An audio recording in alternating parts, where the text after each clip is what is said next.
Rappers out of any celebrity put the biggest target on their back when it comes to getting robbed. All the flex and stacks, whips, and chains are dope for the gram that led to more than a few rappers getting robbed. In 2009, Drake had been enjoying early success in the hip-hop industry. But aside from all the success, there was a robbery that nearly took his life. Drake had been dining at a restaurant in his hometown of Toronto with a woman named Santel Brown. After leaving the restaurant, the two walked toward an SUV. As they were entering the car, two men approached the car, pointing handguns at the rapper. He had Drake hand over his jewelry and cash, and this possession was $2,000 in cash, gold and diamond necklace, and a $7,000 watch. Nicholas Carreno is exiting in a nearby restaurant, and he yelled at the armed men already bearing Drake's valuables. The thieves ran. They got in a getaway car and they dashed off. The car was stopped by police shortly afterwards for going the wrong way on a one-way street. The two men attempted to run on foot and was caught along with the driver. However, the third was able to escape. Surprisingly, the two men that were arrested by police eventually had the charges of armed robbery and possession of stolen property dropped, pleading guilty only to a conspiracy to commit robbery and to serve less than 6 months in jail. While they were going through the legal system, Drake cooperated with authorities, but not exactly forthcoming in his cooperation. While the news had made headlines, Drake was called a snitch by another Toronto-based rapper, which may even influence him to not cooperate as much, as he cut out with the police. Drake would later say the robbery was a setup since they knew where he'd be at. Drake said, "I knew it was a setup because I had on a sweater and a jacket. When they banged on the car window with the gun and opened the door, first thing they said was, 'Yo, run that chain.' And I'm around my date, her purse was sitting right there.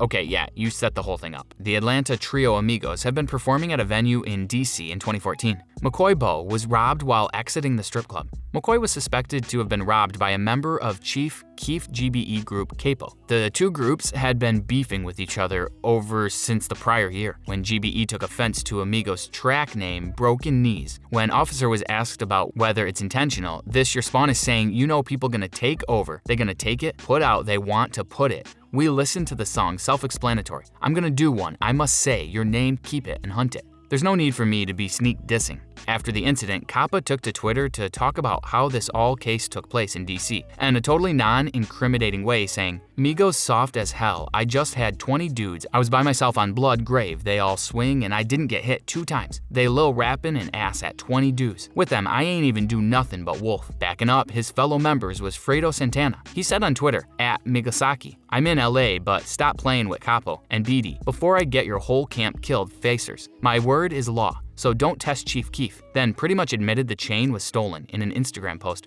where he posted a picture of Quai bus chain with the caption, "To be fair, no reports on an arrest have been made public, so it's safe to say the capo was since been killed in Chicago, and an unrelated incident made off with the chain scot-free." Tennessee rapper Young Dolph had been enjoying a hearty meal at Cracker Barrel in Georgia when his car was being robbed, and 2 valuables outside the suspect end of the car, which I happened to break in and took off with Apple earpods, 11 pieces of jewelry and a handgun. It's estimated $500,000 worth of accessories were stolen from Dolph's Mercedes. The suspect drove off, but then returned, only to smash the car window and leave again. Following the damage to his car and robbery, Dolph seemed to be unfazed. On an interview with Team Z, Dolph talked about the incident, saying, "I really don't give a damn about that. I'm too blessed and highly favored. It's like stuff like that and people like that and all of us put together. It's what makes the world go around. It's like what you do stuff. You have to be able to stand on it. Whatever the consequences are behind this, you have to be ready to deal with it. I'm straight. I'm in LA, about to go buy another car, spend me some more money, at some more jewelry houses, shopping with my kids and good baby mama. Everybody's good. Do your job. Do stay safe." Travis Scott was performing at a large festival in Switzerland. The rapper decided to enjoy his moment by crowd surfing. One fan who helped prop him up got a little too excited when he recognized the $900 Yeezy boots that Scott was wearing, and he decided to take them off. Scott managed to keep the fan from grabbing them both while standing back up by the security area.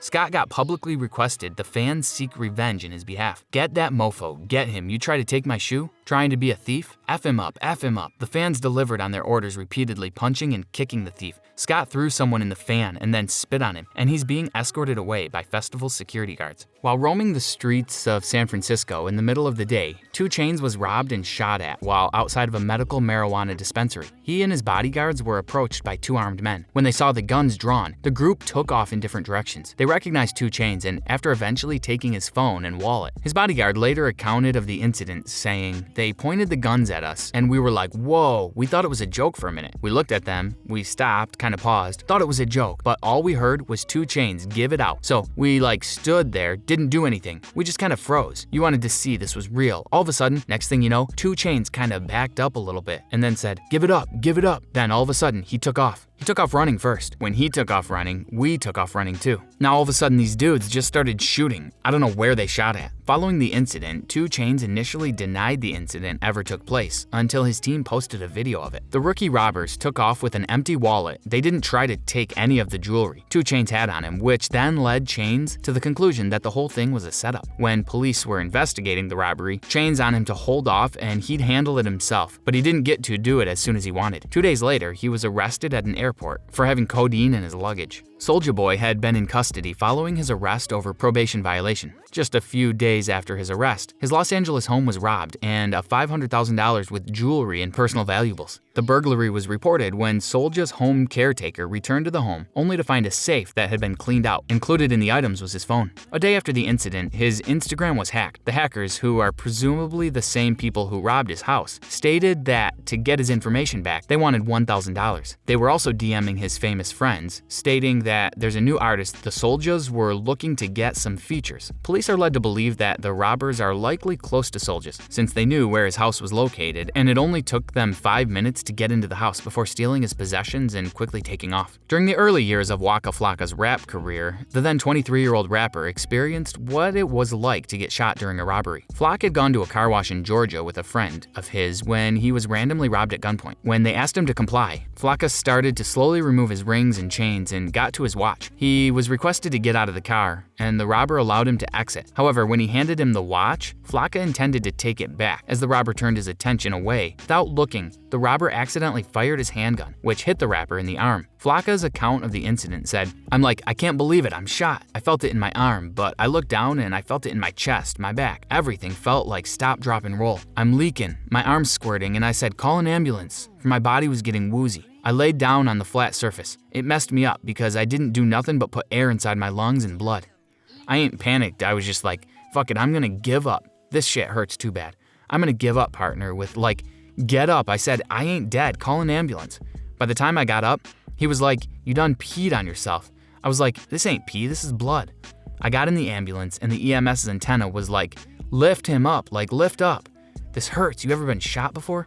The bullet pierced through his arm and ricocheted into his lung, broke some ribs before finally settling in his back. The injury caused him to experience vision and memory problems for some weeks while he recovered. Pop Smoke was in a rented house in Hollywood Hills where he became the victim of an unfortunate home invasion. Earlier that day, Smoke mistakenly posted the address of his home while showing off gift bags he received in the mail that his address listed. When the invasion took place, Smoke had people over at the house, and 4 armed masked men came into the home. They were able to find the section in the house where Smoke was home alone before they shot him and killed him. The men also got away with some valuables in the area of the house. Although police are curious as to why they left without so many high valuable items, investigators released a statement regarding the positive motive, saying this: a couple of items were taken. Some of the things you would think would be taken weren't even really looked for. So that's why we're not really saying that it was a robbery or that he was the intended target. Considering Smoke's gang affiliations, police have not ruled out the possibility of an intentional hit. However, still today, no definite suspects have led to any noteworthy leads. In a hotel in London, rapper YG had nearly $500,000 with jewelry stolen from a briefcase. Why he had a briefcase that sat on top of his safe in the room while he'd been out between 11 p.m. and 11 a.m. on New Year's Eve.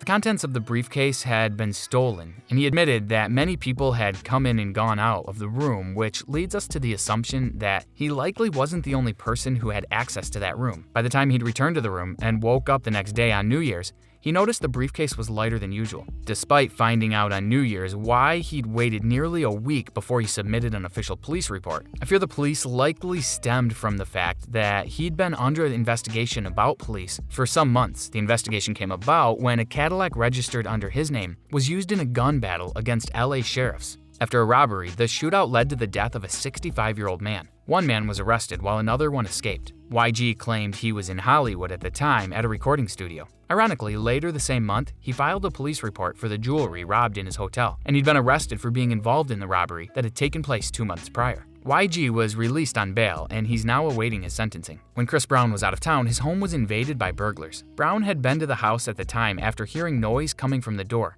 Chris decided to check it out. After opening the door, Chris was greeted by 3 armed men, who forced their way into the house before locking him in a closet. As they stole the items, the men eventually left in an unidentified car. A few days later, police asked Brown to come up with a name of the suspects that all turned out to be close friends of his, and wanted to even include the club promoter who knew Brown had just received $50,000 in cash for an appearance. To make matters worse, Los Angeles gang unit was assigned the case after discovering one of the suspects may have had gang ties. In February 2019, Rich the Kid was robbed outside of a studio in West Hollywood, and a report deputy Trina Schrader said 3 suspects who had described as black males assaulted and robbed 3 victims of their jewelry and money in an alley. Team Z reports the victims included Rich and 2 members of his entourage. She also said all the suspects got into a vehicle and drove away westbound from the local. As the suspect drove away, a shooting occurred by an unknown male suspect. The shooting suspect has not been located or identified. Just hours before the attack, Rich posted an Instagram picture of himself flashing stacks of cash while standing in front of a Lamborghini. He captured the picture for motivational purposes only before editing the caption to read, "Always in bank, no deposit." DaBaby was involved in a $6 million lawsuit in 2020, on top of legal troubles after beating up concert promoter Kenneth Kari. Kari alleges that when he was with his entertainment crew, Baby had approached and he was severely beaten and robbed. After posting pictures of the injuries that he sustained in the beatdown, he was approached about multiple attorneys who urged him to capitalize on the unfortunate incident. They also DaBaby turned his back on the deal after disagreeing to perform at an event that he was hosting. After the fight, Kari was robbed of $80, a credit card, and an iPhone 7, and then doused with apple juice because DaBaby had a dispute and an additional invoice which he refused to pay. When Baby had arrived in Miami to perform at the event, Carey and rented cars for the rapper, but he took advantage of but almost damaged DaBaby was built for the damage. You approached Carey to be paid an additional $10,000 for his appearance at the event. When he declined, DaBaby allegedly assaulted Carey at an airport in Texas. DaBaby was eventually arrested and charged with battery, and he claims too that he'll come out on top and this over $6 million lawsuit as soon as he gets out of jail, saying, "Don't allow people to be misled by janky promoters and lazy grown men. It shifted the opportunity to file a lawsuit that they won't win. I remain composed and focused, knowing allegation made without honesty and integrity will never be honored by the Most High." Let us know your thoughts on this in the comment section below. Also, be sure to hit that subscribe and notification button to stay up to date with all of our new videos. Until next time.